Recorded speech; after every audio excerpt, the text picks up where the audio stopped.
Hey, middle-aged musician here, and today I'm going to be talking about this guitar. It looks a little different than a lot of other guitars. If you're familiar with them, you probably know them by one of three names, maybe four names. A gypsy jazz guitar, or a manouche guitar, which basically means the same thing. A Django Reinhardt style guitar, since he's the one most closely associated with these instruments, or a Selmer McAfee style guitar.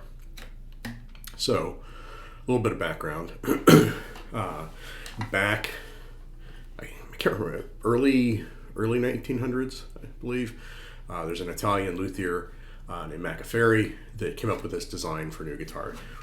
It kind of solved this problem, or was his solution to a problem. The problem being the guitars back in late 1800s, early 1900s, had a hard time getting enough volume.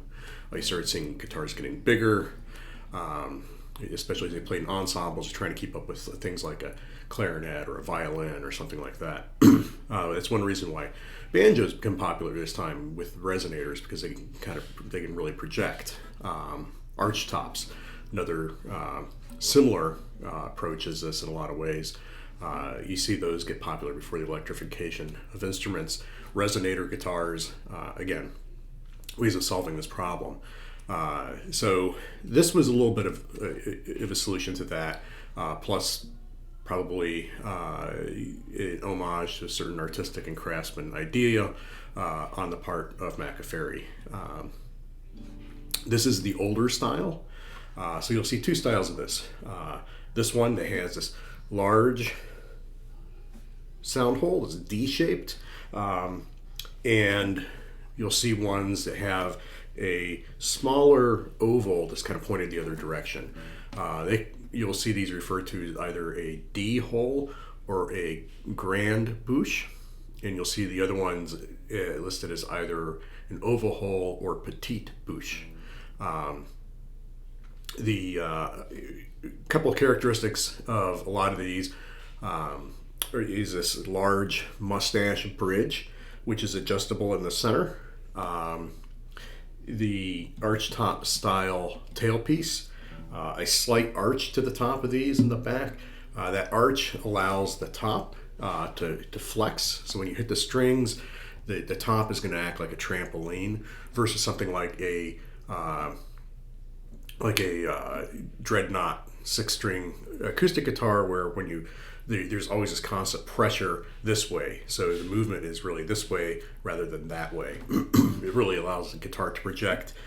They also have relatively light bracing and relatively light woods in it, including the tops. That allows it to really flex even more. You can, just acoustically, it's very light and resonant.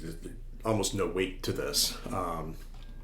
It's a story I remember reading about in a biography of Django Reinhardt when he came to the U.S. And he played, I think it was maybe some Martins or something, but very well made 6-string guitars, but not this style, and did not like them. They were just much too heavy. But it's just some of the characteristics you'll see. Interestingly, the very first versions of this had a classical guitar style bridge on it instead of the tailpiece, and so the physics of that were slightly different. Also used nylon strings. This is a steel string. Also, the early ones had a internal resonator that you put inside. That was later removed, but some people like DuPont, which is a French manufacturer of this style of instrument, a modern one, you can still get that resonator, at least in certain models. But you really don't see those. I think most of them probably got lost or damaged over time. As I recall, I believe they are removable. So other details about it, you'll notice that the peg head winding was very similar to a classical guitar. This one has a 0 nut on it, that little fret right in front of the nut. The rather than having a 9th fret marker, it has a 10th fret marker, which takes a little bit of getting used to. And people typically have the action a little higher on these. But they get that, they have that kind of characteristic tone that you associate with manouche or gypsy jazz.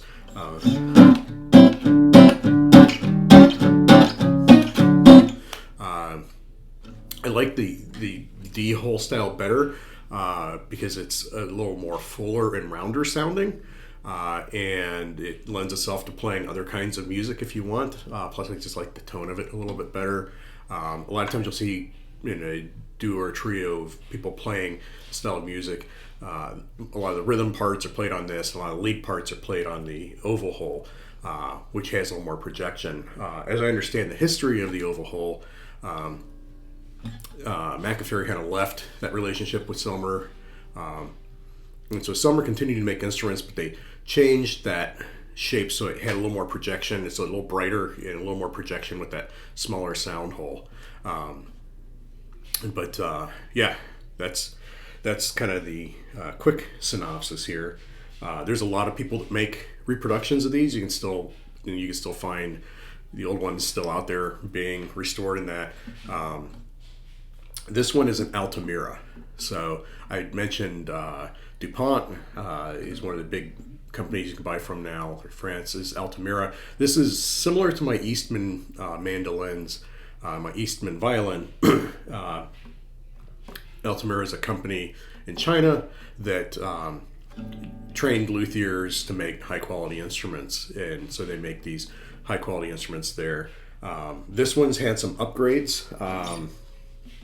It actually has a DuPont tailpiece on it, and it had, as a lot of people do, it has this little clear pick guard to avoid finish damage.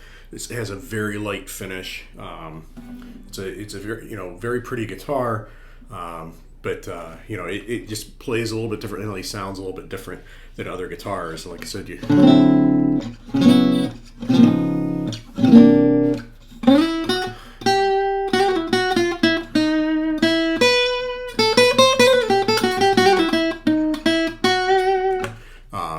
this has a certain kind of woodiness to it, which some people don't like.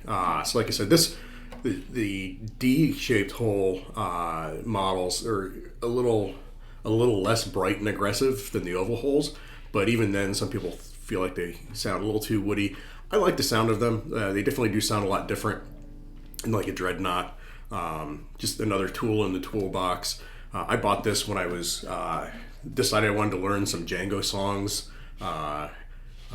Instead of faking through them, and so I bought this as kind of my incentive rather than my reward, which I didn't follow through as much with learning a lot of the songs I would have otherwise, so I probably should have reserved this for the reward, but I got a decent deal on it. I'm pretty happy with it.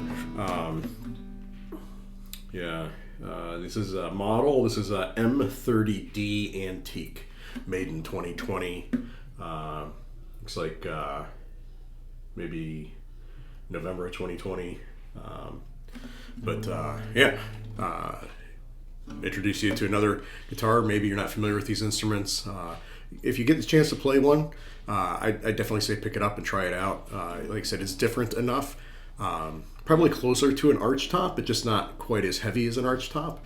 Kind of somewhere between a well-made classical guitar and an arch top, I would say, in terms of the general feel. But anyway, hope you enjoy this video, and I will chat with you next time. Thanks. Bye.